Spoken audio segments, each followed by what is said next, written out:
Bonjour, mesdames et messieurs, bienvenue dans ce flash d'information. Direction le palais de la présidence de la République où le chef de l'État, le président Alassane Ouattara, a reçu hier vendredi l'ambassadeur de la République fédérale d'Allemagne en Côte d'Ivoire. Le diplomate Klaus Bernard est allé faire ses adieux au chef de l'État. Nous en parlerons plus en détail dans le 13h.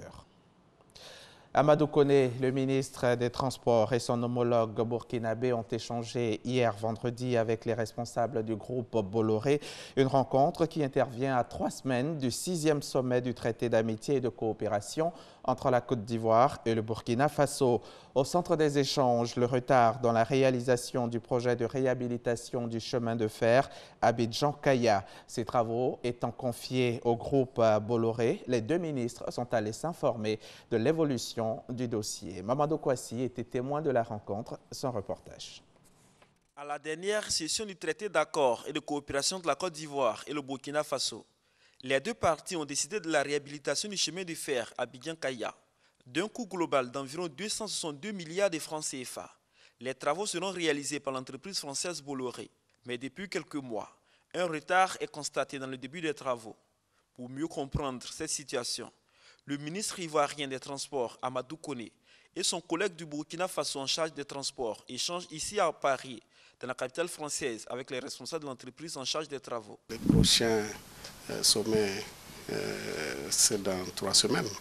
Donc nous avons voulu, en tout cas ensemble, pouvoir revisiter, comprendre ensemble qu'est-ce qui ne va pas, qu'est-ce qui fait que ça piétine.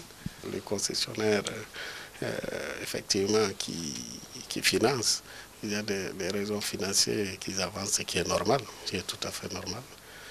Alors nous, les deux pays, nous, ce que nous souhaitons, c'est que nous puissions réaliser en tout cas ce projet qui est capital pour nous.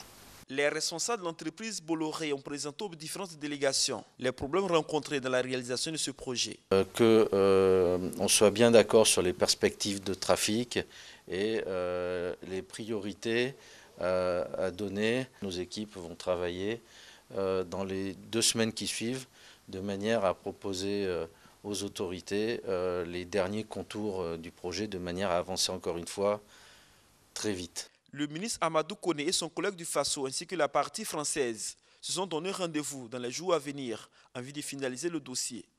Après cette rencontre, la délégation ivoirienne conduite par le ministre Amadou Koné a échangé avec des opérateurs économiques, des hommes d'affaires venus présenter au ministre et à sa délégation un projet de modernisation du système du transport public abidjanais.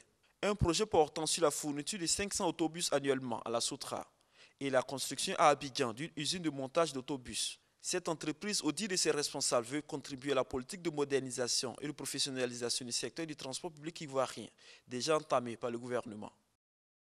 L'ancien directeur général de l'ADDR, l'autorité en charge du désarmement, la démobilisation et la réintégration des ex-combattants, était récemment devant le Parlement du département de maintien de la paix des Nations Unies. Fidel Sarasoro a présenté l'expérience ivoirienne en matière de désarmement et de sortie de crise, car selon l'ONU, la Côte d'Ivoire en est un exemple. Au Mali, le référendum sur le projet de révision de la Constitution n'aura pas lieu le 9 juillet prochain face à une opposition et une société civile qui descendent dans la rue face à une fronde au sein même de la mouvance présidentielle. Ibrahim Boubacar Keïta, le président de la République, a tranché sans donner un nouveau calendrier. Le projet devait permettre de relancer les accords d'Alger, mais le nord du pays, à ce jour, ne peut participer au référendum. Le ministère saoudien de l'Intérieur a annoncé hier vendredi dans la soirée qu'une action terroriste contre la grande mosquée de la Mecque avait été déjouée vendredi matin. Des dizaines de milliers de personnes étaient alors rassemblées dans le bâtiment ce dernier vendredi de Ramadan. 6 résidents étrangers qui effectuaient la Omra ou petit pèlerinage de la Mecque et 5 policiers ont été blessés. C'est ce qu'a précisé le porte-parole lorsque le bâtiment s'est effondré quand le kamikaze a fait exploser sa bombe. 2 des fidèles sont toujours hospitalisés ce samedi. L'Arabie saoudite, je le rappelle, avait déjà été visée par une série d'attaques suicides à Médine en juillet 2016. Il y aurait 141 personnes portées disparues. Un glissement de terrain a emporté 46 maisons du village chinois de Xinmo dans la province du Sichuan ce samedi 24 juin vers 6 h du matin heure locale. Les sauveteurs sont à la recherche de survivants. Selon la police, les pluies de ces derniers jours seraient à l'origine de l'éboulement. Les débris ont par ailleurs bloqué le lit d'une rivière et bloqué la route sur près de 2 km. Fin de ce flash, on se retrouve à 13 h.